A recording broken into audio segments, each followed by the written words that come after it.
This is for the first time you're trying to decode the New Delhi Declaration. Are you satisfied with the outcomes, ma'am? Yes, very much satisfied, because this time India managed to have consensus on all issues. Now, as you know, in the G20, the finance track has substantial contribution to make. And India's presidency, in a very well thought out fashion, guided by the Prime Minister that the global multilateral institution, inclusive of the development banks, will have to undergo reforms. They are 20th century institutions not ready to face the challenges of the 21st century.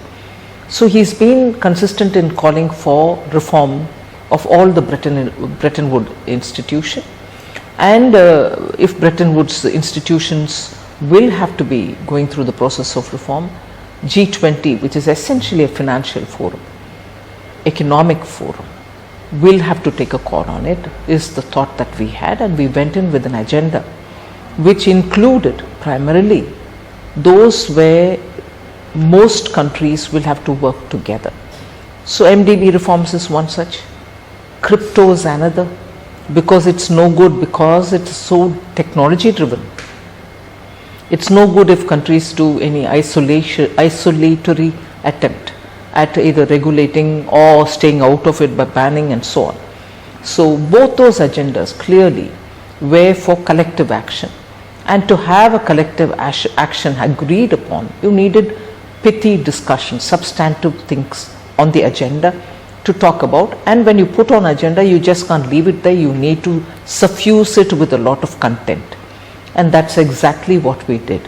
So whether it is MDB's reform or crypto assets, or looking at how global debt distress is being addressed, because very many LDCs were suffering for not timely intervention by global institutions to redress their debt grievances.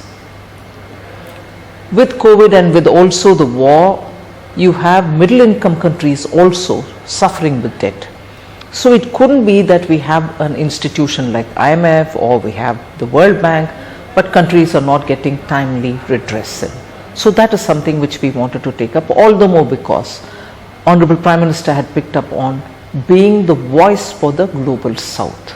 So these countries needed to be heard and also a solution be given. So that was another. And the final thing, which are among other things, is how we had made a success of digital public infrastructure that had to be showcased, and the entire India stack had to be displayed in such a way that people understand that India has made remarkable journey in this course, which resulted in good financial inclusion.